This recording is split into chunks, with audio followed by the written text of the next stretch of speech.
इस क्वेश्चन को बनाने के लिए मैं एक कॉन्सेप्ट बताना चाहता हूँ।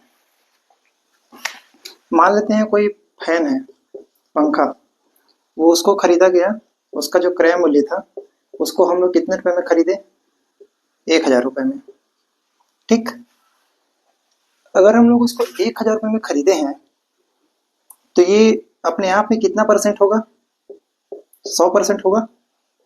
और इसी पंखे को अगर हम लोग कितने में बेच देते हैं? 1200 रुपए में। मतलब यहाँ पे कितने का लाभ हो रहा है? 200 रुपए का लाभ हो रहा है। तो इसका लाभ निकाल करके देखते हैं कितना आएगा लाभ प्रतिशत। 200 बटा क्रय मूल्य कितना है? 1000 गुणा 100, कट गया 100 से 20% का इसको लाभ हो रहा है टोटल। ठीक है ना? कितने रुपए में बेचने पर? 1200 रुपए में बेचने पर। तो हम लोग ये समझ सकते हैं कि 1000 रुपए अपने आप में 100% होता है कि नहीं होता है। वैसे ही 1200 रुपए 1000 से ज्यादा है। 1200 20% का लाभ हो रहा है। तो पहले जब 1000 था तो 100% था, तो अब जब 1200 है तो ये 20% जुड़ेगा कि नहीं 100 में? 120% के बराबर होगा कि नहीं होगा? जब भी कोई लाभ होता है तो उसमें परसेंटेज जुड़ जाता है। अगर मैं ये बताना चाह रहा हूँ कि अगर 20% लाभ हो रहा है तो क्या हो जाएगा? 100% में 20% जुड़ जाएगा, ऐड हो जाएगा, तो हो जाएगा 120%। और अगर 20% हानि हो रहा है तो मान लेते हैं टोटल 100% है, इसमें से अगर 20% हानि हो रहा है तो क्या हो जाएगा? 80%। कभी भी क्रय मूल्य जो होता है, क्रय मूल्य हमेशा 100% के बराबर होता है। अगर क्रय मूल्य 500 रुपए है तो ये 500 रुपए किसके बराबर होगा? 100% के बराबर। लाभ या हानि जो निकलता है वो हमेशा क्रय मूल्य पे निकलता है, हमेशा सीपी पे निकलता है। लाभ या हानि कि वस्तु में लाभ हो रहा है कि हानि हो रहा है, ये सिर्फ क्रय मूल्य पे ही पता चलता है। हम लोग जैसे एग्जाम्पल दे करके निकाल के दिखा रहे हैं। जैसे मान लेते हैं किसी वस्तु का प्राइस क्रय मूल्य 500 रुपए है। ठीक, इसको और इसका सेलिंग प्राइस जो विक्रय मूल्य है 600 रुपए है। तो बताइए कितना परसेंट लाभ हानि हुआ? तो 500 से 600, 100 रुपए का फायदा हो रहा है। तो लाभ परसेंटेज निकालने का फार्मूला क्या है? लाभ बटा कॉस्ट प्राइस सेल इंटू 100। तो लाभ कितना हो गया? 100 बटा कॉस्ट प्राइस कितना हो गया? 500 इंटू 100। 2 जीरो से 2 जीरो करो, 5 का 5, 5 दूनी 10, 20%।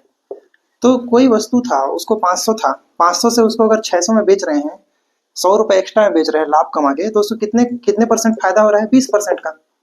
ठीक है ना? तो मैं बताना ये चाह रहा हूँ कि कोई वस्तु है 500, उसका क्रय मूल्य है। क्रय मूल्य अपने आप में कितना होता है? 100% होता है। अगर ये 500 रुपए जो था ये अपने आप में 100% था, तो आगे जब 600 रुपए में बेच रहे हैं तो कितना हो जाएगा? 100 प्लस 20, मतलब 600 रुपए जो है कितना के बराबर है? 120% के बराबर है। मैं ये बताना चाह रहा हूँ। ठीक है, इस क्वेश्चन को करते हैं तो समझ में आएगा, और नहीं समझ में आएगा तो रट लेना। ठीक है, बताता हूँ। एक कॉन्सेप्ट और बता देता हूँ। अगर मैं बोल रहा हूँ कि किसी वस्तु को बेचने पर मेरे को 20% का लाभ होता है, तो इस 20% को मैं क्या लिखूंगा? 120%। ठीक, क्रय मूल्य के हिसाब से। अगर मैं बोलूंगा 20% का हानि होता है, लाभ होता है बोलूंगा तो 120% लिखूंगा। अगर इसी को मैं 20% का हानि बोलता हूँ तो हानि कैसे लिखेंगे? 100 में से 20 घटा देंगे, कितना आ जाएगा? 80%। इसी को अगर लिखूंगा कि 30% का लाभ होता है, 30% का लाभ होता है, लाभ, तो 30% का लाभ होता है, तो इसको कैसे लिखेंगे? लाभ हो रहा है ना, मतलब प्लस कर देंगे 100 में, 100 में 30 जैसे प्लस करेंगे क्या आ जाएगा? 130% का फायदा हो रहा है।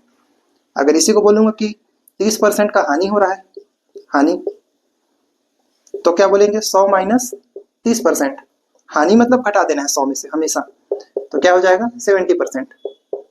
क्वेश्चन बना के देखते हैं, उसके बाद समझ में आ जाएगा सब।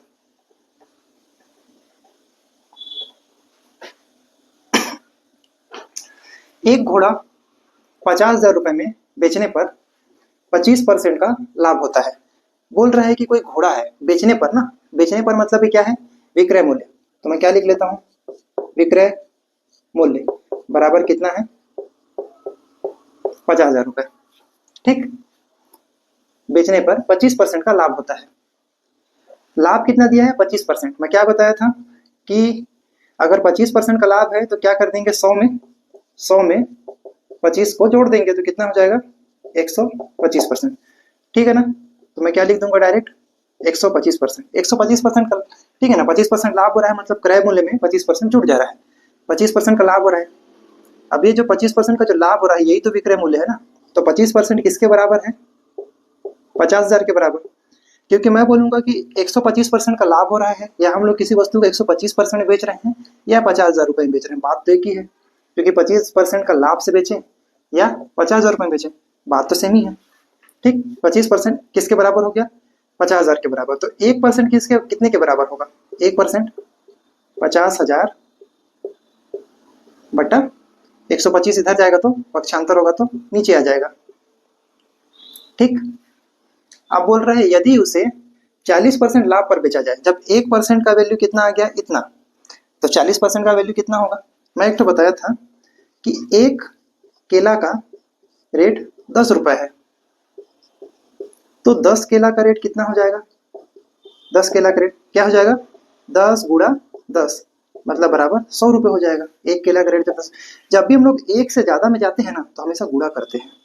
तो वैसे ही 1% का वैल्यू इतना आ गया, तो हम लोग कितना बोला है, यदि उसे 40% लाभ पर बेचा जाए, 40% लाभ, 40% लाभ बोला है ना, मतलब कितना हो जाएगा, 140। ठीक, 140% अगर हम लोग लाभ पे बेच रहे हैं तो 1% का वैल्यू इतना है, तो 140% का वैल्यू कितना हो जाएगा, 50,000 बटा 125 गुणा 140। 1% का वैल्यू इतना है, एक केला का रेट 10 रुपए है, तो 10 केला कितना होगा, गुणा कर देंगे। वैसे 1% का वैल्यू इतना है, तो 140% का वैल्यू कितना हो जाएगा, जो भी वैल्यू है इसमें 10, इसमें गुणा कर देंगे। ठीक, अब गुणा करके काटते पीटते हैं, 25 पंचे 125, 25 दूनी 50, 1 2 3, 5 एकम 5, 5 चौको 20,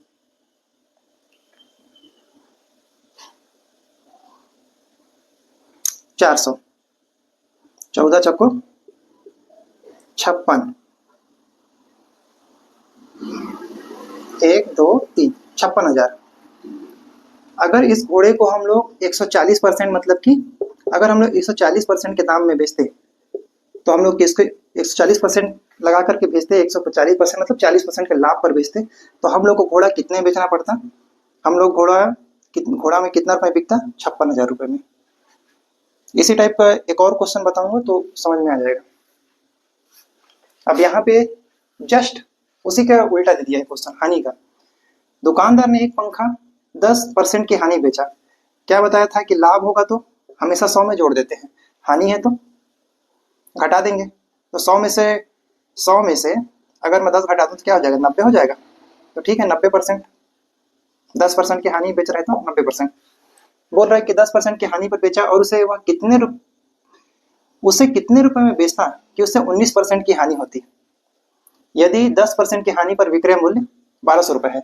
बोल रहा है कि किसी वस्तु को हम लोग 10% की हानि, मतलब 100 में से 10% घटाएंगे तो 90% आएगा। बेचने पर, विक्रय मूल्य बोल रहा है ना, बेचने पर, तो मैं बेच दिया, 10% का हानि मतलब 90% ने बेचा, तो ये कितने में बिक रहा है, 1200 रुपए में। मतलब 90% 1200 रुपए के बराबर है। क्योंकि मैं बोलूंगा कि 10% की हानि पे बेच रहा है या 1200 रुपए बेच रहा है, बात तो वही है, ये तो वही बताना चाह रहा है। ठीक, अगर 10% का वैल्यू 12, अगर 90% का वैल्यू 1200 रुपए है, तो 1% का वैल्यू कितना हो जाएगा, 1200 बटा 90। ठीक, काट देते हैं, 3 तिहाई 9, 3 चौको 12, 40। 1% का वैल्यू कितना आ गया, 40 बटा 3। ठीक है, अब वो आगे क्या बोल रहा है, हानि बच्चा, वह उसे कितने रुपए में बेचता कि उसे 19% की हानि होती। ठीक है ना, हम लोग को 19% का हानि बोल रहा है, हानि बोल रहा है मतलब 100 में से 19 घटा देंगे तो कितना आ जाएगा, 81%। मतलब हम लोग को बेचना कितना में है, वास्तव में 81% में। तो 81% का वैल्यू कितना हो जाएगा, जब 1% का वैल्यू, ठीक है ना, जब एक केला का रेट 40 रुपए है तो 2 केला का कितना रेट हो जाएगा, 40 गुणा 2। तो ऐसे जब 1%, 40 नहीं 80, ठीक, वैसे जब 1% का वैल्यू 40 बटा 3 है तो 81% कितना हो जाए, एक से ज्यादा में जा रहे हैं कि नहीं, जब एक से दो में जा रहे थे तो हमेशा गुणा करते हैं, वैसे एक से 81 में जा रहे हैं तो क्या करेंगे, 1% का जितना भी वैल्यू रहेगा ना 40/3, इसमें 81 को, जैसे 2 को मल्टीप्लाई किए थे वैसे 81 को मल्टीप्लाई कर देंगे।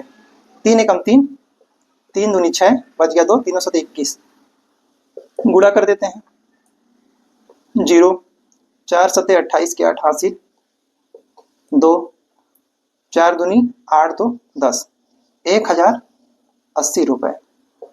तो हम लोग अगर किसी वस्तु को 10% की हानि, हम लोग अगर किसी वस्तु को 19% की हानि पर बेचना रहता तो कितना मिलता, हम लोग उस वस्तु कितने में बेचते, 1080 रुपए में बेचते।